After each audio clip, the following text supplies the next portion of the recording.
Today it's really an honor to have as our commencement speaker the Honorable John Lewis, U.S. Representative from Georgia's 5th Congressional District. One of the most courageous individuals in the fight for civil rights, Congressman Lewis was a freedom writer, one of the first, led nonviolent protest marches and sit-ins, worked tirelessly in voter registration programs, and since 1986 has served as a member of the U.S. Congress. Today, he and I had a chance to reminisce about people and circumstances that are not widely known. But he brought back a memory for me that when Dr. King was killed in Memphis in 1968, and the cities throughout the U.S. went up in flames and disorder, there was one city that did not, and that was Indianapolis, Indiana, where Bob Kennedy was there along with John Lewis, and Kennedy stood on a car and gave a speech noting that he too had had a brother killed and asked for calm, resilience, and a real effort to bring equal rights across the nation. John Lewis was there with him, and Indianapolis did not see the unrest that almost every other major city did. John Lewis is a remarkable person. My great honor to invite him to our commencement.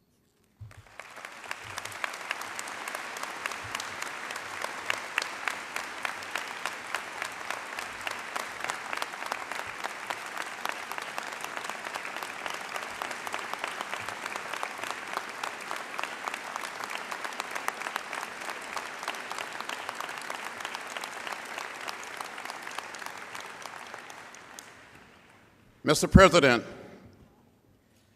thank you for those kind words, the warm introduction.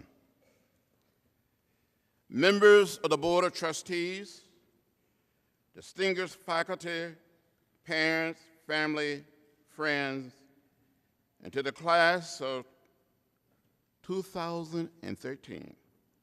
I'm delighted and very pleased to be with you on this important occasion. To my good friend and my brother, my former colleague in the Congress, Bill Hughes, it's good to see you. Thank you for your service. To each and every one of you who are receiving a diploma today, I must say congratulations.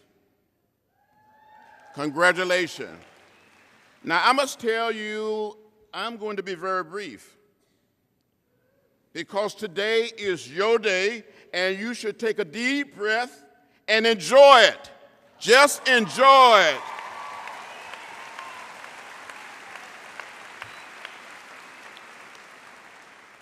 As we look around in the world today, we find that there is still a need to struggle for justice and peace in our society. In the last half of the 20th century, this nation, our nation, made a lot of progress, but we're not there yet.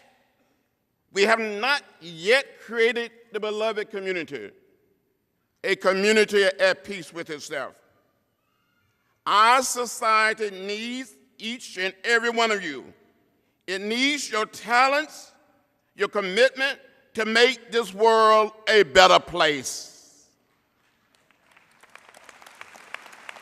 Not so very long ago, another generation of students or teachers, of those who are young and those not so young, decided to do what I call get in the way to make the world a better place.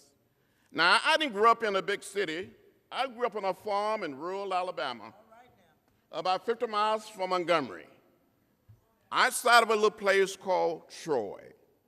My father was a sharecropper, a tenant farmer. But on this farm, we raised a lot of chickens. I know as graduates, you don't know anything about raising chickens. Maybe some of you like to eat chicken, but you don't know anything about raising chicken. Let me tell you what I had to do as a young boy. Had to take the fresh eggs, mark them with a pencil, place them under the setting hen, and wait for 3 long weeks for the little chicks to hatch. Some of you smart students, smart dean, maybe the president, maybe the provost, maybe some of the parents. They'll say, now, John Lewis, why do you mark those fresh eggs with a pencil before you place them under the setting hen? Well, from time to time, another hen would get on that same nest, and there would be some more fresh eggs. You'd be able to tell the fresh eggs from the eggs that were already under the setting hen. Do you follow me? You don't follow me, it's okay. But these little chicks would hatch. I would fool these setting hens. I would cheat on these setting hens. I would take these little chicks and put them in a box with a lantern, raise them on their own. Or give them to another hen. Get some more fresh egg, mark them with a pencil, place them under the setting hen. Encourage the setting hen to stay on the nest for another 3 weeks. I kept on fooling these setting hen and cheating on these setting hen. It was not the right thing to do. It was not the moral thing to do. It was not the most loving thing to do. It was not the most nonviolent thing to do. It was not the most democratic thing to do. But I was never quite able to save $18.98 to order the most inexpensive incubator or hatcher from the Sister Roebuck store. Any of you old enough to remember the Sister Roebuck catalog? That big, thick book? That heavy book? Some people call it the order book. Other people call it the wish book. I wish I had this. I wish I had that. So I just kept on wishing. As a little boy, about 8 or 9 years old, I wanted to be a minister. So from time to time, with the help of my brothers and sisters and cousins, we would gather all of our chickens together in the chicken yard. And my brothers and sisters and cousins would line the outside of the chicken yard, but they helped make up the audience, the congregation. And I would start speaking. This during the 40s and the 50s. I started speaking and preaching. And when I look back on it, some of these chickens would bow their heads. Some of these chickens would shake their heads. They never quite said amen. But I'm convinced that some of those chickens that I preached to in the 40s and the 50s tended to listen to me much better than some of my colleagues listen to me today in the Congress.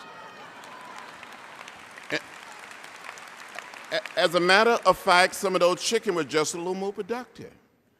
At least they produce eggs. Well, that's enough for them. It's growing up in rural Alabama during the 40s and the 50s. When we visit the little town of Troy, visit Montgomery, visit Tuskegee, I saw those signs that said white men, white women, white waiting, colored waiting. I would come home and ask my mother, my father, my grandparents, my great-grandparents why. They would say, that's the way it is. Don't get in the way. Don't get in trouble. Why segregation? Why racial discrimination? But one day in 1955, 15 years old, in the 10th grade, I heard about Rosa Parks. I heard the words of Martin Luther King Jr. on old radio. The action of Rosa Parks, the leadership, the words of Dr. King inspired me to find a way to get in the way. I got in trouble, good trouble, necessary trouble. It is my advice to you, the class of 2013, to find a way to get in good trouble. Find a way to get in the way. Go out and change America. Go out and change our world. You can do it. You must do it. Dr. King was talking about the ability of a committed, determined people to make a difference in our society. When I heard his voice, I felt like he was talking directly to me, saying, John Robert Lewis, you too can do something. You can make a contribution. So along with other students and young people and people not so young, more than 50 years ago, many of us got in the way. We started sitting in at lunch counters in Nashville, Tennessee, in Atlanta, Georgia, in Birmingham, Alabama, and all across the American South. By sitting down, we were standing up for the very best in the American tradition. But before going on a sit-in, the Freedom Ride, before going on a march, we studied, we prepared ourselves. We studied the great religions of the world. We studied Thoreau and civil disobedience. We studied what Gandhi attempted to do in South Africa, what they accomplished in India. We studied what Dr. King was all about in Montgomery, Alabama. We became imbued with the philosophy and the discipline of nonviolence. You too can go out and not just change America, but help change the world. If Dr. King could speak to us today, he would say, there's too much violence. Sometimes you run into people, and I meet people from time to time, who love the world. They just love the world, but they don't like people. They just don't like people. I said to you, as someone who participated in the civil rights movement, got arrested 40 times, jailed, beaten, and left bloody and unconscious, had a concussion on that bridge. Love is a better way. The way of peace, the way of love.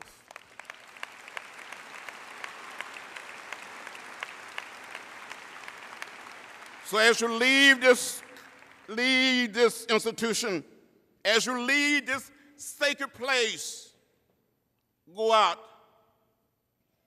not just do well, but do good.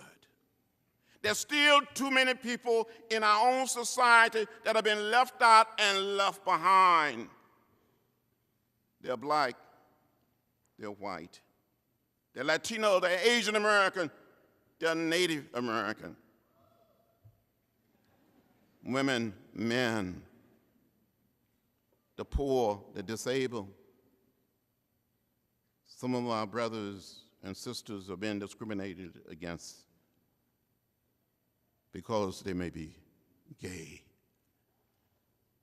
We're one people, we're one family. We all live in the same house, not just the American house, but the world house. And we must do our part to save this little piece of real estate that we call earth, not just for ourselves, but for generations yet unborn. As you leave here, you must speak up and speak out and find a way to get in the way. And say to the larger society, say to those of us in government, that we have a right to know what is in the food we eat, what is in the air we breathe, what is in the water we drink. That this little piece of real estate is not ours to hold and to waste, but to leave it a little cleaner and a little peaceful for generations yet to come. I urge you, I plead with you to do your part without bitterness or hatred, but with love. Now, when I was growing up outside of Troy, Alabama, I had an aunt by the name of Seneva. And my Aunt Seneva lived in what we call a shotgun house. I know here in this university community, you've never seen a shotgun house. You don't even know what I'm talking about.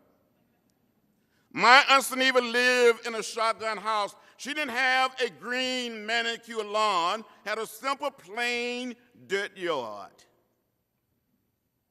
And sometime at night, you can look up through the holes in the ceiling, through the holes in the tin roof, and count the stars. When it would rain, she would get a pail, a bucket, or a tub and catch the rainwater. From time to time, she would walk out into the woods, especially on a Friday or Saturday afternoon, and cut branches from a dogwood tree and tie these branches together and make a broom. And she called that broom the breast broom. And she would sweep this dirt yard very clean because she wanted the dirt yard to look good during the weekend. For those of you who may not know what a shotgun house is, in a nonviolent sense, it's like bouncing a basketball through the front door and they would go straight out the back door.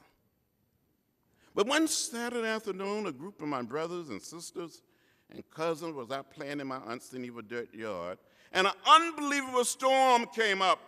The wind started blowing, the thunder started rolling, the lightning started flashing, and the rain started beating on the tin roof of this old shotgun house. My aunt became terrified. She started crying. She thought this old house was going to blow away. She got all of us, the children, together and told us to hold hands. And we did as we were told. The wind continued to blow. The thunder continued to roll. The lightning continued to flash. And the rain continued to beat on the tin roof of this old shotgun house. And we cried and we cried. And when one corner of this old house appeared to be lifting from its foundation, my aunt had us to walk to that corner to try to hold the house down with our little bodies. When the other side appeared to be lifted, she had us to walk to that side. We were little children walking with the wind, but we never, ever left the house. I said to you as graduates, the wind may blow, the thunder may roll, and the rain may beat on our old house. But you must use your education, use your talents, use your skills to help hold the American house together and hold the world house together. Maybe our foremothers and our forefathers all came to this great land in different ships, but we're all in the same boat now. So it doesn't matter whether we're young or old, black or white, Latino or Asian American or Native American. We're one people, we're one family, we're one house, the American house, the world house. And I said to you, never ever leave the house and never ever give up. Never ever give in, never ever become bitter or hostile.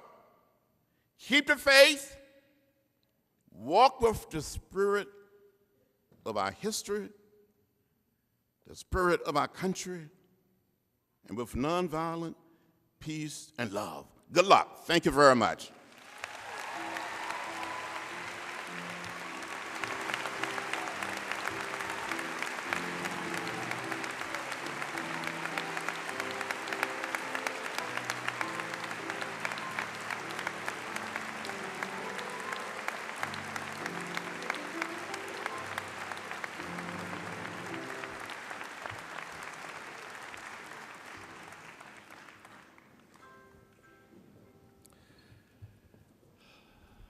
Thank you very much, Representative Lewis. Dr. Hoover, it is my distinct pleasure to recommend to you for the conferral of the Doctor of Humane Letters, honoris causa, Representative John Lewis.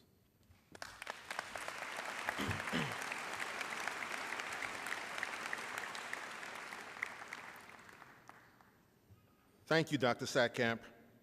I accept your nomination of the Honorable John Lewis for the degree of Doctor of Humane Letters with this salutation. Upon the recommendation of the faculty, the Board of Trustees, we hereby confer upon Representative John Lewis the degree of Doctor of Humane Letters with all the rights, honors, and privileges thereunto appertaining. Congratulations.